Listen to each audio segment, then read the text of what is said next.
Bonjour à toutes et à tous et merci de nous rejoindre sur New World Info 1 pour le monde en 7. Ce plateau qui nous offre à tous l'occasion de revisiter l'essentiel de l'actualité dans la sous-région, sur le continent et même dans le monde. Et aujourd'hui, pour le menu et des débats, le Niger avec la visite manquée d'une délégation de la CEDEAO à Niamey au nom de la médiation avec les militaires au pouvoir, le Mali qui met fin à l'accord d'Alger de 2015 pour la paix et la réconciliation. Le Tchad pour évoquer la visite officielle du président Mahamat Idriss Déby Itno à Moscou, en Russie, puis bien sûr, enfin, le Togo, où les députés à l'Assemblée nationale ont adopté cette semaine un nouveau code électoral. Et pour mener les débats avec moi sur ce plateau, j'ai le plaisir de recevoir Horus Donkovi, activiste panafricain. Bonjour et bienvenue. Bonjour Charlotte, bonjour à tous ceux qui nous suivent, c'est un plaisir. Et justement, le Togo accueille en octobre 2024 le 9e congrès panafricain. Je présume que c'est un rendez-vous que vous ne comptez pas surtout manquer. Tout dépendra de qui est invité, de là où ça se passe et de s'il y a une symbiose avec les populations. Moi personnellement, ces congrès, je pense que quand ils se situent dans un hôtel 5 étoiles, ainsi de suite, ça perd un peu de sa superbe. Il faut aller au contact des gens. Et il faut ces congrès-là, il faut les faire dans les localités où les gens ont envie d'entendre, ont besoin de ces messages salvateurs. Et il y a aussi l'importance des acteurs qui on invite pour faire ce débat. Si l'idée est de faire la chose dans un salon UP, VIP, et ainsi de suite, personnellement, moi j'ai un peu de mal avec ça. Je préfère vraiment quelque chose de très au contact des populations, de très au contact de... Même s'il faut le faire sur un terrain vague, au moins, ok, d'accord, demain, on mettra des briques sur le terrain vague. Mais l'essentiel est que tout le monde y participe. L'essentiel est que les bonnes personnes y participent et que les bonnes thématiques soient évoquées. Donc, le titre « Congrès panafricain », vous savez, le mot panafricain, il est devenu un peu fourre-tout. Donc, le titre « Congrès panafricain », il n'y a pas de problème, mais la question qui va se poser, c'est quels sont les acteurs qui sont invités, de quoi vont-on parler et va-t-on avoir la latitude d'aborder tous les sujets. C'est voilà. Justement l'occasion pour vous d'y participer et d'aussi partager avec tous les participants qui sont là votre définition du panafricanisme. Et à ma gauche, Fiagan Vidrakou, bonjour et bienvenue à notre premier plateau de 2024. Très heureuse de vous accueillir. Merci Charlotte, bonjour à toute l'administration de la New World, bonjour à tout le pays, à notre pays, le Togo, à nos populations. Je transmets les salutations de mon président de notre parti, la Nouvelle Vision. Justement, je devrais le dire également, vous êtes le deuxième vice-président de la Nouvelle Vision. Votre parti a déjà tenu son congrès en vue des élections à venir, les législatives et les régionales.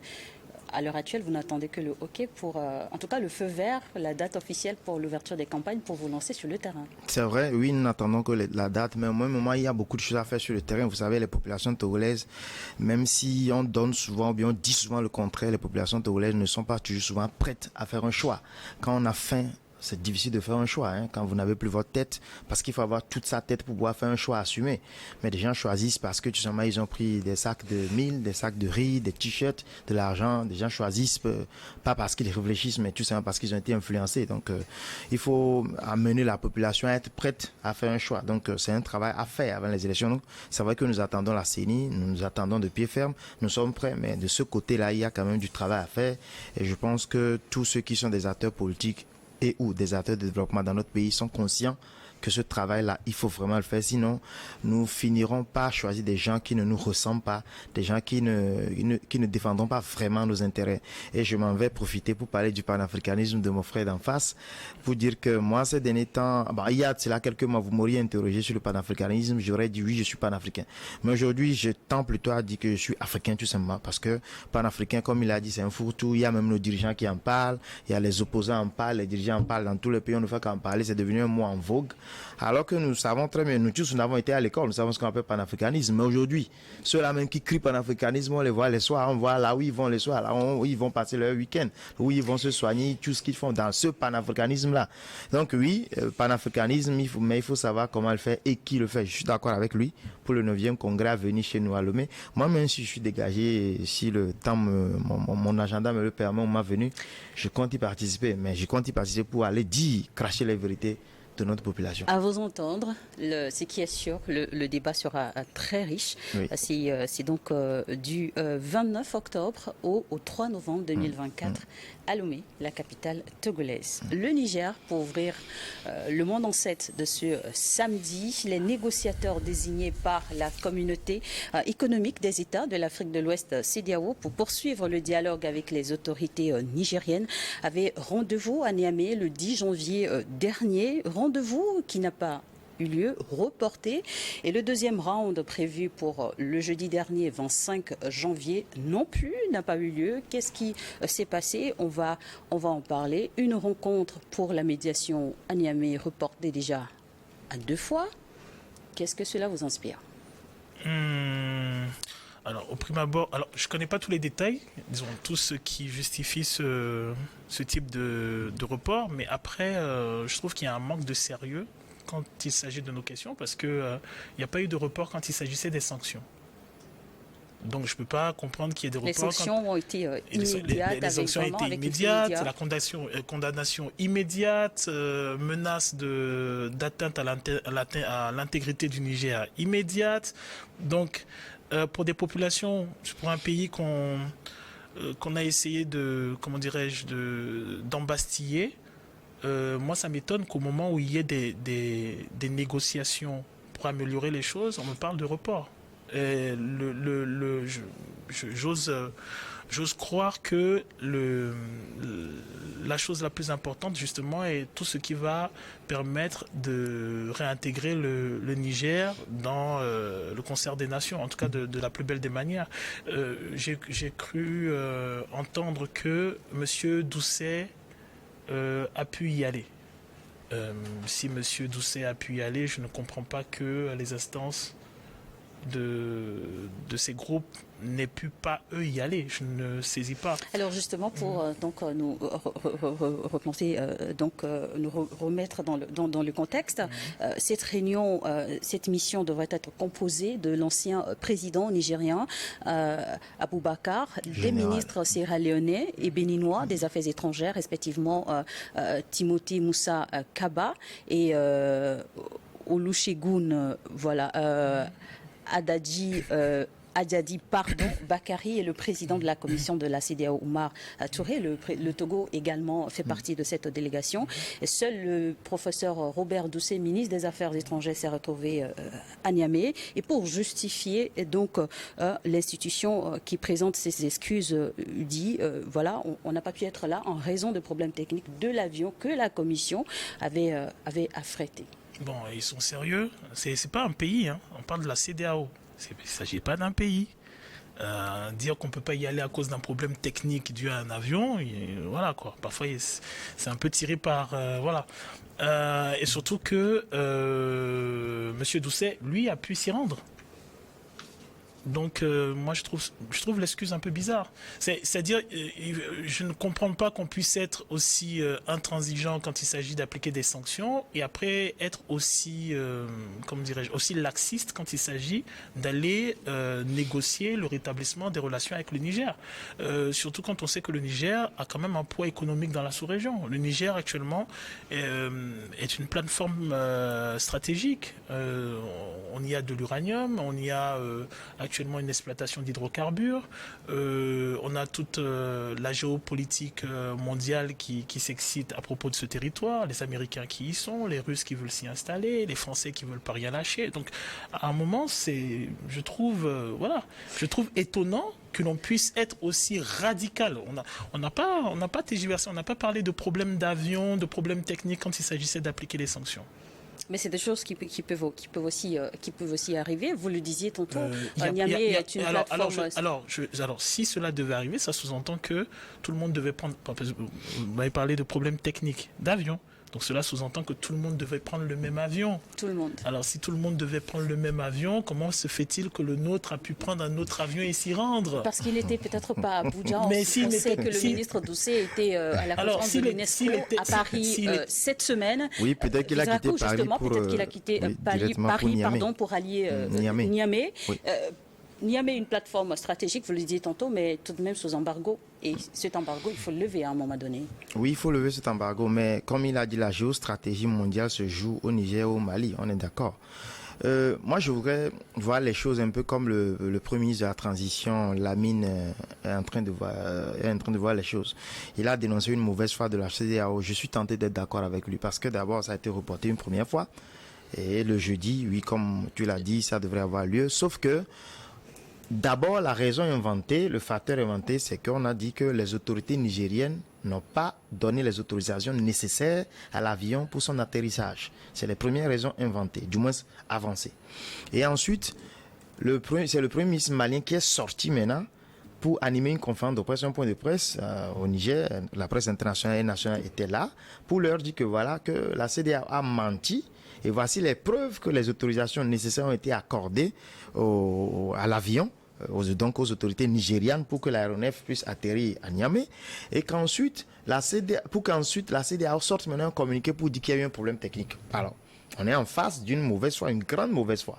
On est en face d'un mensonge, d'un conglomérat de chefs d'État, d'un mensonge d'une unité, d'un syndicat de chefs d'État qui ne sait plus à quoi s'en tenir. C'est ça en fait la situation. Parce que Robert Dussé, oui, il pouvait venir directement depuis Paris ou même depuis Lomé, il n'y a pas de problème. Mais les autres qui se retrouvaient à Abuja, il y avait le président de la commission de la CEDEAO, il y avait l'ancien chef d'État nigérian. Ce n'est pas de petites personnalités. C'est de grandes personnalités. Il y avait 2 ministres des Affaires étrangères de la Sierra Leone et du Bénin. Donc oui, donc c'est pas de petites personnalités. Alors ces grandes personnalités-là qui ont été bloquées par des problèmes techniques d'un avion à Abuja, alors qu'il aurait pu aussi au même moment prendre un autre avion, parce que le Nigeria c'est un grand pays qui a quand même beaucoup d'avions. Ils auraient pu prendre tout simplement un autre aéronef pour rallier Niamey. Mais donc ce problème technique là, moi j'ai envie de croire que c'est juste une façon diplomatique et mensongère vis-à-vis de nos peuples de dire que bon voilà, il y a un souci, nous ne pouvons pas atterrir, nous ne pouvons pas aller pour le Mali Niamey parce que nous n'avons pas pu nous entendre sur certaines choses. Moi je pense fondamentalement qu'il y a un problème au sein de la CEDEAO concernant le Mali, le Burkina, la Guinée et le Niger. Il y a un problème, il y a une mésentente. Je l'avais déjà dit sur vos plateaux ici que déjà le Togo n'est pas d'accord avec la façon dont il traite la Guinée, le Niger et la Guinée, le Mali et tous ces pays-là. Le Togo n'est pas d'accord. Or, le Togo n'est pas un pays, c'est vrai que sur le plan financier, dans le Conseil des Nations, nous sommes très petits. Nous avons quoi? Notre PIB, ça fait 8 milliards de dollars, le Bénin, ça fait 14, le Ghana, ça fait 80, le Burkina, ça fait 12. Donc, ça veut dire que nous sommes un trop petit pays pour parler devant ces pays-là, c'est vrai. Mais diplomatiquement, stratégiquement, notre pays est trop important pour tous ces pays-là. Nous savons ce que nous représentons. Nous connaissons le Togo en tant que plateforme dans la sous-région. Et donc, le point de vue du Togo compte beaucoup aux yeux de ces gens-là, sans oublier que notre chef d'État est appelé jeune doyen. C'est ce qu'il est. Malheureusement ou heureusement, c'est un jeune doyen. Alors, son avis compte.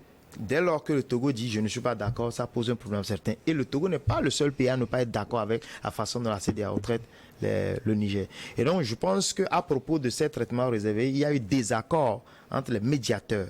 Sinon, Robert Dussé, le professeur qui a pu se rendre là, je ne sais pas vraiment ce qu'il a pu faire là, jusqu'à rentrer ensuite à Lomé. Je ne sais même pas encore s'il est de retour, mais forcément, il est en train de dire quelque chose aux autorités nigériennes.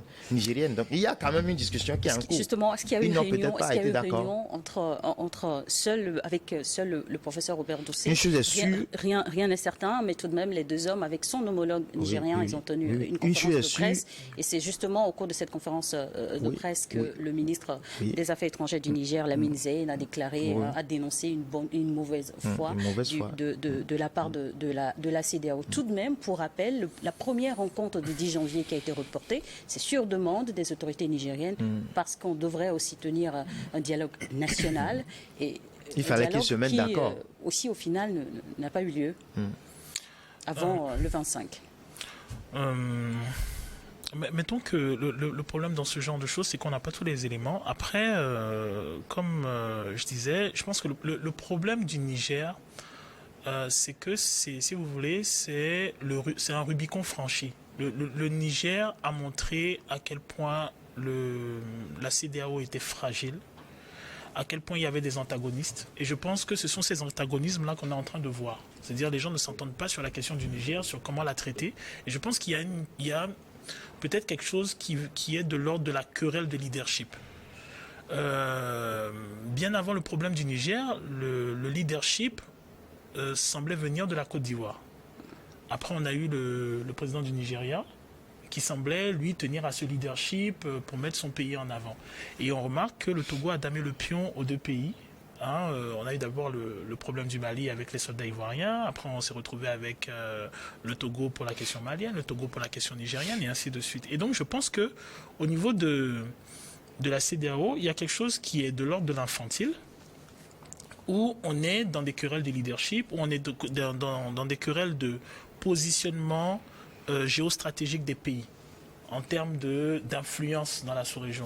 Comme mon frère l'a dit tout à l'heure, quand il parle de M. Faure Gnassingbé, la terminologie qui est jeune doyen en Afrique, ça a déjà tenu. On avait vu le cas avec le président Houphouët-Boigny à l'époque, on a eu le cas avec M.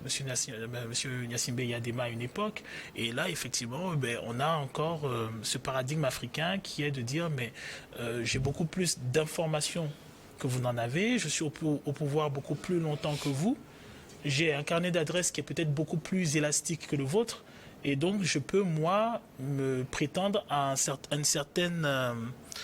un certain dynamisme quant à la diplomatie que j'établis avec certains peuples. Ce qui n'est pas la même chose, par exemple, pour des pays, des présidents qui sont venus beaucoup plus récemment, comme le président du Nigeria, le président même de la Côte d'Ivoire ou d'autres présidents, le président Talon.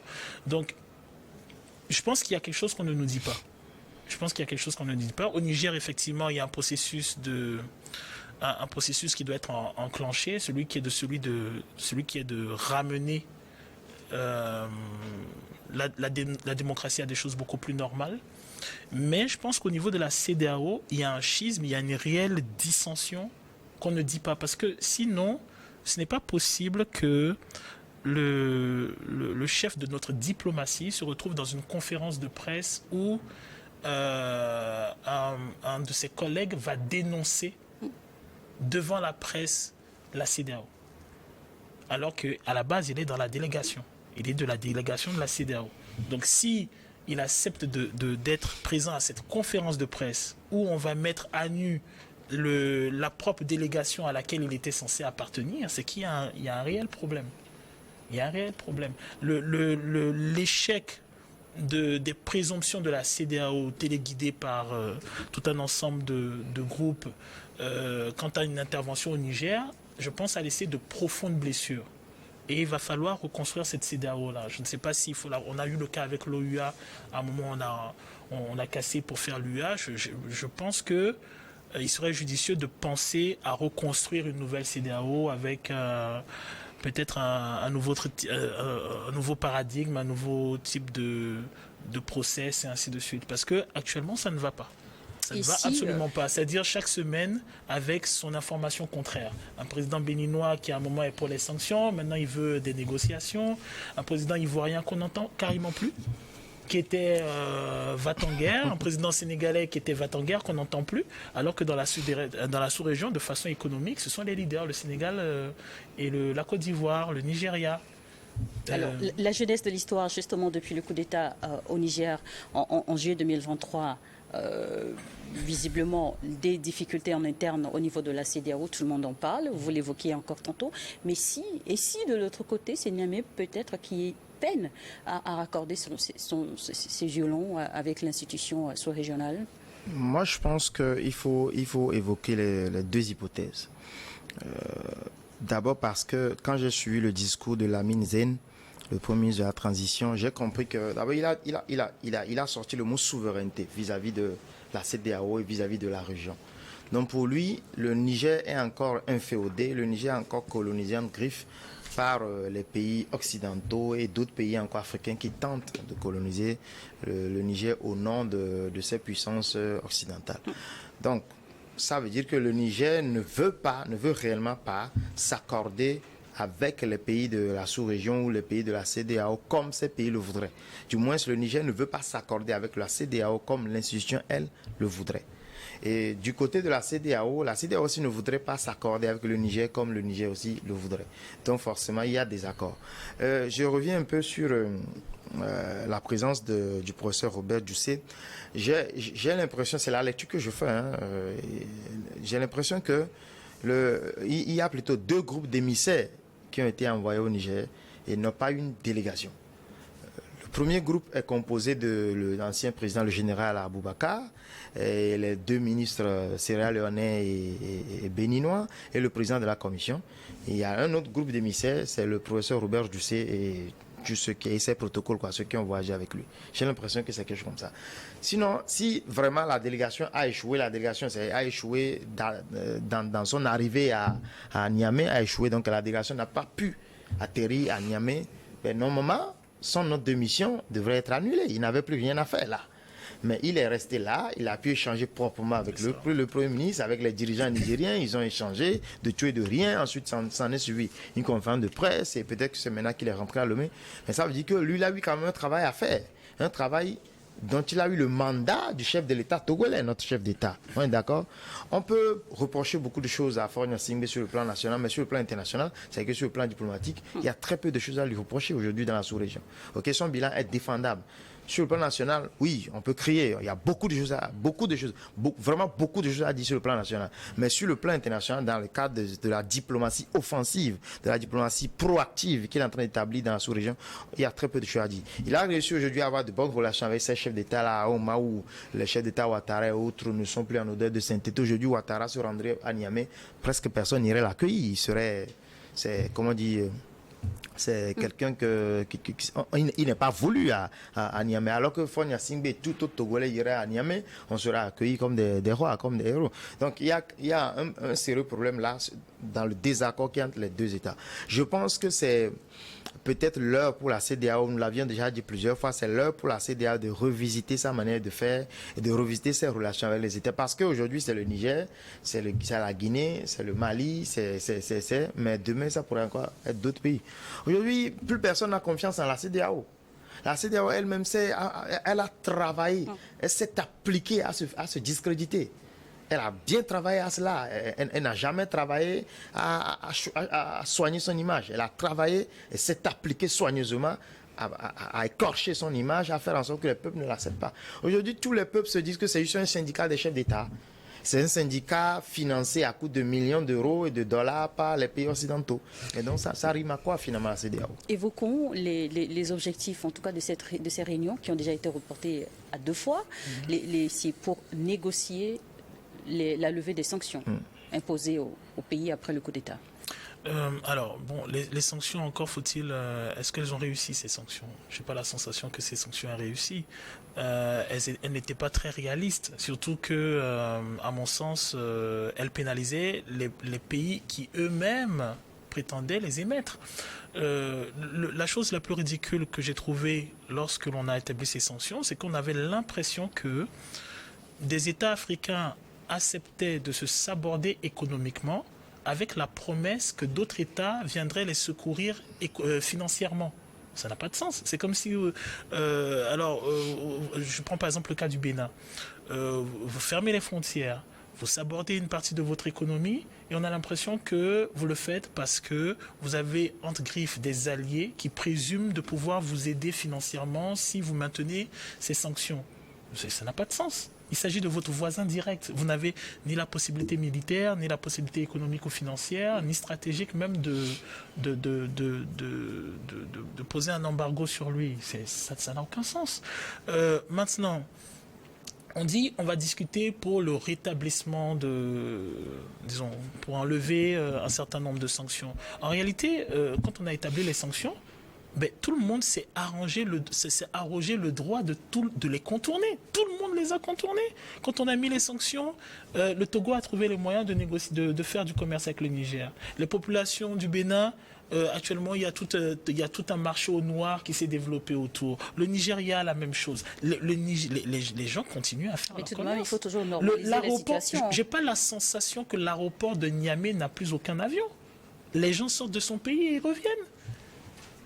Les gens, ils ont leur électricité, ils ont leur eau, ainsi de suite. Oui, c'est beaucoup plus dur qu'avant, d'accord. Mais est-ce que les sanctions ont effectivement marché? Donc, on a l'impression qu'on est dans un genre de vaste comédie. Surtout, pour revenir au cas du Togo, là où on sent le schisme, c'est qu'on a la sensation que lorsque le Togo va dans une démarche diplomatique, il met tous les autres pays devant le fait accompli. bon voilà, nous avons vu les instances du Niger, nous avons négocié ceci, voilà ce qui a été décidé. Bon, vous êtes d'accord, vous n'êtes pas d'accord. Et c'est presque sûr et certain que avec ce type de démarche, ça m'étonnerait beaucoup qu'on me dise que le Togo fasse ami-ami avec le Bénin ou ami-ami avec le Sénégal et la Côte d'Ivoire. En tout cas, au niveau des peuples, il n'y a pas de problème, ça c'est sûr et certain, mais au niveau des dirigeants, je ne suis pas sûr que quand ils se serrent la pince, qu'il y ait vraiment de l'empathie. Fiagan Vidjarakou, 2 réunions déjà ratées ou manquées, ça n'a même pas tenu pour parler de raté, mais tout de même pour l'importance de la levée des sanctions pour que le Niger respire à nouveau un bon souffle. Les 2 parties devraient se redonner une nouvelle chance. Pourquoi est-ce que le sommet, la rencontre, pourquoi est-ce qu'on ne fait pas tout simplement une vidéoconférence? Ça coûterait beaucoup moins à tous les peuples concernés. Ça ferait gagner un temps parce que les vols annulés, les gens qui se déplacent de leur pays pour Abuja pour manger du caviar, tu vois, à l'aéroport reçu dans les salons Rien VIP. sûr, que ce soit servi à table. Non, mais c'est des salons VIP avec de bonnes bouteilles de vin bien chères. Tout ça, pourquoi est-ce qu'on n'économise pas tout cet argent-là, tous ces kérosènes et tout à nos peuples? Une vidéoconférence, ça coûterait beaucoup moins. Parce que de quoi ils vont discuter qu'ils ne savent pas déjà. Le Niger dit levez les sanctions. Vous étouffez tout simplement au peuple. Et effectivement, nous savons que les sanctions sont petit à petit en train de tomber en désuétude. Je le répète, je dis les sanctions sont en train de tomber petit à petit en désuétude parce que comme il a dit, tout le monde est en train de continuer ces sanctions. Mais on a dit qu'on a des sections pour le Niger et les hydrocarbures passent par le Bénin. Vous êtes sûr que le Bénin peut fermer vraiment ses frontières avec le Niger? Vous êtes sûr que le Niger peut fermer ses frontières avec, ou bien l'Algérie, la Libye, tous ces pays-là, le Burkina, le Nigeria, le Mali, ils peuvent vraiment fermer les frontières avec le Niger? Vous êtes sûr sans vraiment faire commerce? Du moment où les peuples n'ont aucun problème entre eux, que c'est vous, quelque part dans vos bureaux climatisés et tout, vous envoyez des sanctions, vous imposez aux militaires de garantir ça, les douaniers garantissent ça. Mais il y a tellement, nos frontières sont tellement poreuses en Afrique. Nous avons tellement de ports sur nos frontières que nous allons commercer. Les sanctions sont en train de tomber en désuétude. La CEDEAO normalement devrait courir rapidement. Elle devrait vraiment courir pour trouver une solution, discuter avec la transition pour trouver... puisque le problème, c'est en fait quoi? Ils disent qu'il faut fixer la durée de la transition. Il faut qu'ils se mettent d'accord dessus. Aujourd'hui, moi, j'ai discuté avec des Nigériens il y a un mois environ qui me parlaient de 5 ans. Certains Nigériens, ils veulent 5 ans pour la durée de la transition parce qu'ils disent que la corruption est trop élevée dans leur pays. Il faut vraiment que les militaires fassent tout, le régime en place fasse tout pour réduire le taux de corruption. Ils disent qu'ils ont trop de problèmes avec les civils. Ouais, donc il faut d'abord qu'on fasse confiance aussi un peu au peuple du Niger, que le peuple du Niger dise. C'est vrai qu'il y a forcément des gens qui sont contre encore. Hein, ça se comprend totalement. On peut pas avoir 100% pour la transition. Mais c'est qu'il y a des gens qui veulent 5 ans, il y en a qui voudraient même qu'on dise 10 ans pour les militaires, il y en a qui le voudront.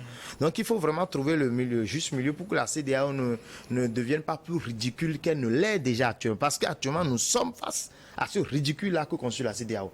Je dis les sanctions sont en train de tomber en désuétude. Peut-être que d'ici 2 mois, ces sanctions ne seront même plus rien. Dernière réaction sur le sujet du Niger.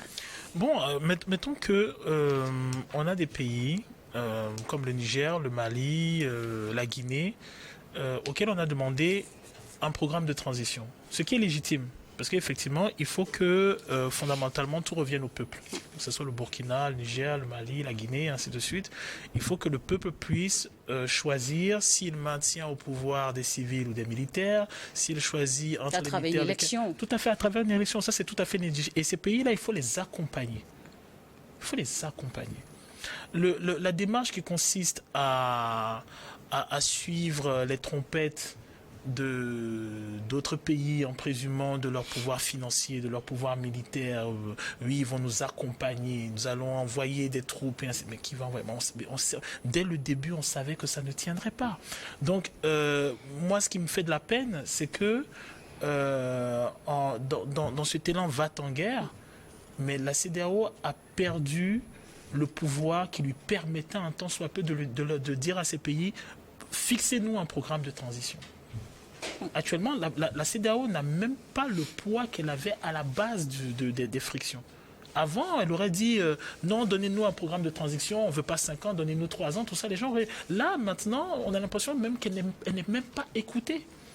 Donc, elle s'est profondément fourvoyée et c'est un précédent fâcheux pour nous parce que, je répète, pour l'instant, on regarde le problème du Niger, du Burkina, ainsi de suite et tout ça. Mais la CEDEAO, à la base, c'est une institution qui gère de l'économie et qui gère des finances. Il est dangereux pour nous, en tant qu'Africains, de ne pas avoir de ne pas avoir une instance supranationale qui ne puisse s'opposer aux d'autres continents. On a besoin d'avoir une Afrique unie économiquement, financièrement et géostratégiquement, de façon forte et influente, de façon à ce qu'elle puisse dire, lorsqu'il y a des présomptions européennes, asiatiques et américaines, non. Et là, le problème, c'est que cette instance supranationale-là, excusez-moi le terme, par la stupidité d'un certain nombre de personnes, est fissurée. Actuellement, on n'a pas l'impression que le Bénin, le Togo, la Côte d'Ivoire, le Sénégal sont de commun accord dans un certain nombre de démarches. Et c'est très dangereux parce que, à part tout ce que l'on voit, il y a tout ce qu'on ne voit pas. C'est pendant les crises qu'on a les plus fâcheuses présomptions et les plus fâcheuses conquêtes. La série de coups d'État ces dernières années sur le continent n'ont rien non plus facilité pour l'organisation sous-régionale. Il faut chercher la raison, le facteur qui explique ces coups d'État. La CEDEAO reste demain. Merci à tous et on va passer au Mali, chez les voisins du Niger, voisins aussi dans l'AES. Les deux pays font partie, ainsi que le Burkina Faso, qui font partie de cette organisation tripartite. Alors, Bamako a décidé, 9 ans après sa signature, de tourner la page à l'accord d'Alger. Les autorités maliennes dénoncent l'accord signé à Alger en 2015 après des mois d'escalade diplomatique et militaire entre aussi là les voisins, le Mali et l'Algérie. Qu'est-ce qui n'a pas marché ? Bon, moi, je suis plutôt étonné qu'on s'étonne que les Maliens ne se reconnaissent pas dans cet accord. Parce que cet accord-là, c'est un accord, en tout cas à mon humble avis, de mon point de vue, c'est un accord où on a forcé la main à l'État malien. C'est un État qui se fait attaquer, disons, déjà qui a en proie à un certain type de déstabilisation. On avait vu déjà au niveau des élections présidentielles maliennes, l'État se fait attaquer. On empêche cet État de reconquérir tout son territoire. On lui fabrique une petite zone conflictuelle avec des velléités d'indépendance et tout ça. Et maintenant, on fixe le tout avec un accord où... Alors, si vous voulez, si je fais un parallèle, je trouve que le parallèle ressemble un peu à celui de la Côte d'Ivoire où on a eu des gens qui ont attaqué le nord du pays. On a fixé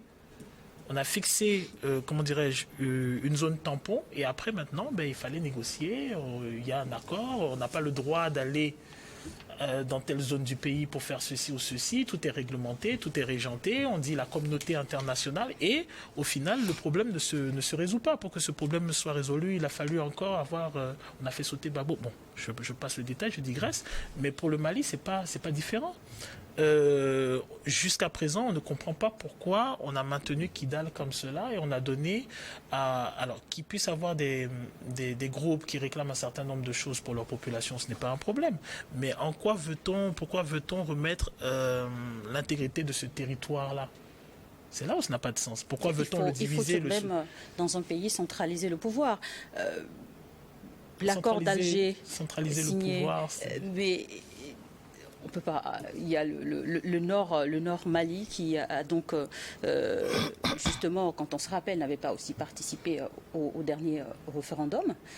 Non, c'est que il faut Bamako qui doit justement garantir l'unité d'un pays. Le nord Mali fait partie du Mali aussi. Non, le nord Mali fait partie du Mali. C'est la chose sur laquelle on aurait dû s'entendre dès le début, c'est l'intégrité du territoire malien. Le Mali est un et indivisible. Donc, toute personne qui présume pouvoir s'arroger une portion de Mali est d'office éliminée de l'accord. Maintenant, que l'on puisse dire qu'au sein de cet État malien, un et indivisible, il y a un certain nombre de populations, de choses qui ne sont pas faites économiquement, qu'il y a des manquements au niveau de l'économie. Ça, c'est pas un problème, ça. On peut s'entendre, on peut discuter dessus, ainsi de suite. Là où les Maliens se sentent offusqués, c'est le fait que tout le monde présume de pouvoir avoir son petit bout de Mali. C'est-à-dire, oui, on veut avoir une zone tampon, une zone de non-droit, une zone où des gens peuvent se permettre de gérer l'administration, de gérer la sécurité, de gérer et ainsi de suite. Alors que, fondamentalement, il faut que le Mali ait un individu. Il s'agit de Maliens, que ce soit du Nord et du Sud et ainsi de suite. L'accord d'Alger signé en 2015 est censé négocier la paix et la réconciliation au Mali. Mais 9 ans après, quand les autorités maliennes décident de mettre fin à cet accord, cela dit, les résultats ont été caducs. Je suis aussi étonné que les autorités actuelles du Mali n'aient pas eu à dénoncer un peu plus tôt cet accord. Je suis étonné parce que, prenons un pays comme le Togo. Aujourd'hui, nous sommes attaqués au nord, dans le Grand Pendial et tout. Moi, j'étais dans le Pendial il y a un peu moins de 2 semaines dans le cadre d'une tournée de notre parti. Nous avons pu vivre la réalité de nos concitoyens. Et donc, prenons un pays comme le nôtre et disons-nous que parce qu'il y a des gens qui nous attaquent au nord, on signe un accord dans un pays comme, ne prenons pas le Burkina parce que le Burkina est également attaqué. Un pays comme, je sais pas trop, presque tous les pays autour de nous sont attaqués. Un pays comme, donnez-moi un exemple, un pays comme l'Égypte, ok? Même l'Égypte, là, il y a des problèmes. Donc, on s'en va signer un accord et on dit, voilà, que le Nord, le gouvernement de Lomé n'a plus de pouvoir, n'a plus vraiment d'injonction à donner. On prive le pouvoir de Lomé du Nord. Donc, c'est qu'on prive notre pays d'une partie de notre pays. Et qui accepterait ça? Ce serait une sorte de sécession, mais que le gouvernement même s'accorderait à signer avec les sécessionnistes et avec d'autres pays qui supporteraient ce genre d'accord. Mais alors, quel pays en réalité accepterait ça sur son territoire? Cet accord n'avait pas de sens. Mais la communauté internationale, devant cette communauté, la France, avait accepté et voulu encourager même cet accord à l'époque parce qu'il y avait des intérêts qui étaient en jeu dans ces zones-là. Il nous souviendra à nous tous d'ailleurs qu'à une époque donnée, pour que le président malien puisse se rendre dans la zone-là, il fallait verser une indemnité.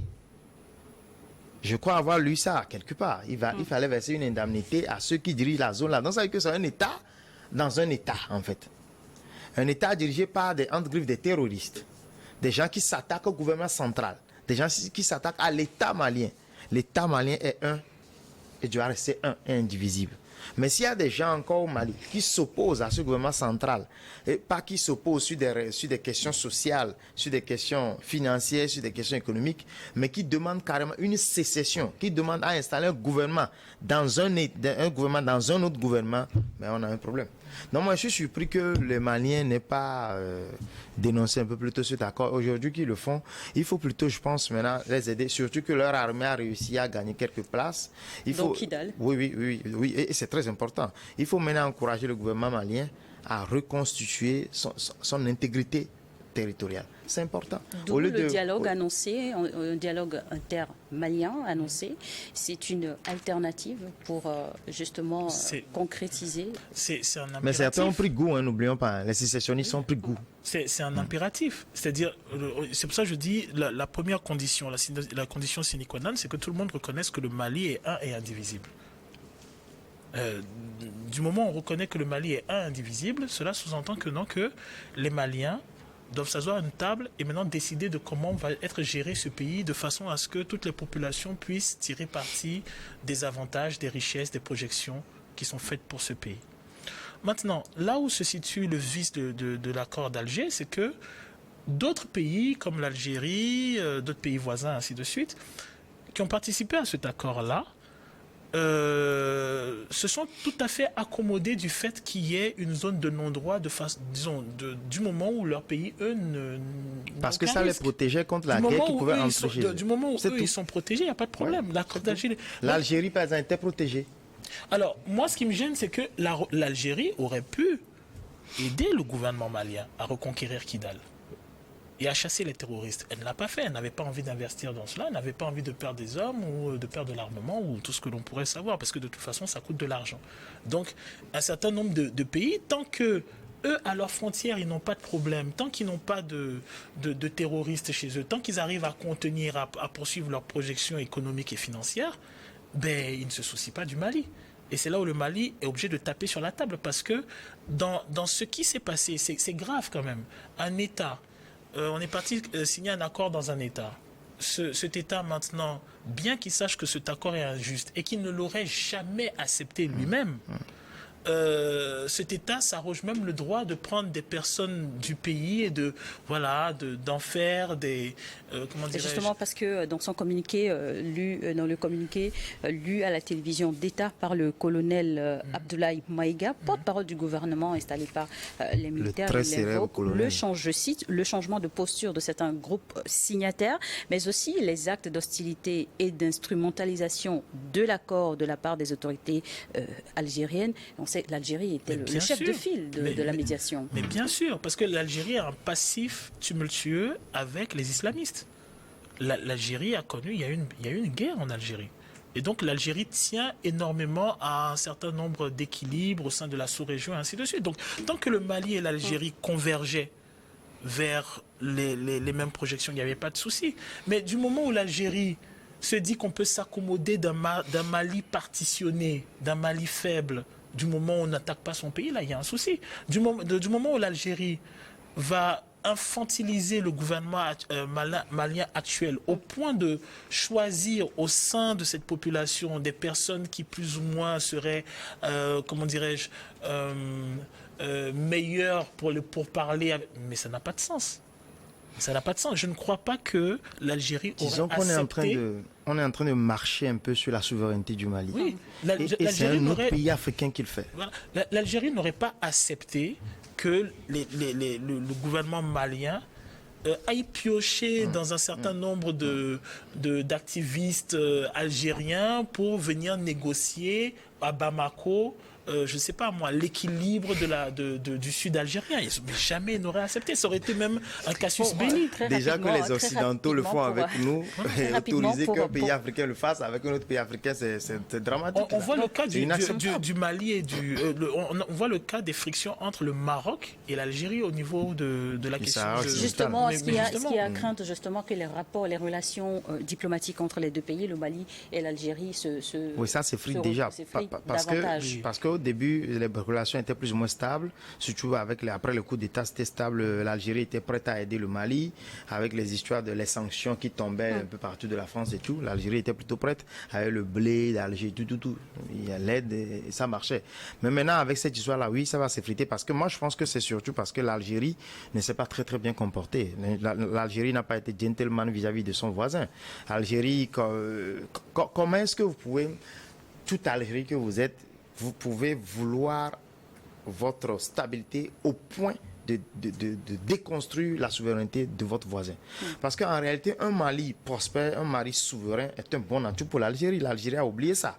Mais l'Algérie là est en train de contribuer justement à casser le Mali, peut-être inconsciemment, mais c'est cela. Parce que déjà, lorsque vous entrez, vous allez prendre des gens là-bas pour parler, vous allez vous chercher des influenceurs même là-bas pour influencer sur tous les plans, les décisions, c'est que vous voulez toucher la souveraineté de ce pays-là. Et la façon dont ils s'y prennent. D'abord, même l'accord là, l'Algérie n'aurait même pas dû à l'époque, il y a cela 9 ans, à l'époque, l'Algérie n'aurait même pas dû aider le Mali à signer ce genre d'accord, parce que c'était un accord illégal. Cet accord était peut-être légitime à l'époque, mais c'est illégal. Justement, alors à ce jour, aujourd'hui, l'accord qui a été donc on va dire c'est la fin. Dénoncé déjà, oui.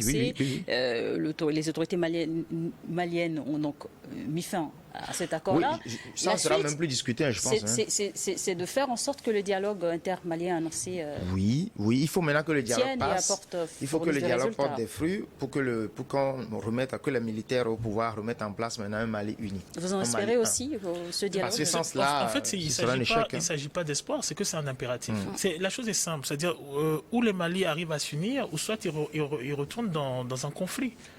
C'est ça, c'est-à-dire le mandat qui est attribué au gouvernement malien maintenant est un mandat qui repose sur la promesse d'un Mali uni, stable et prospère. Donc du moment où cela si ce gouvernement ne répond pas à ces attentes-là, ben, il y en aura un autre qui va présumer de pouvoir le faire. Donc c'est un impératif. Il n'y a pas un chemin où les Maliens ne devront pas s'asseoir à une table et négocier pour leur projection d'avenir. Merci beaucoup. Merci à tous. Et si vous venez de nous rejoindre sur Niveau d'Enfant, vous êtes dans le monde en 7. C'est fini pour la première partie de cette émission. On marque une pause. On se retrouve pour la deuxième partie, cette fois-là pour évoquer le Tchad et le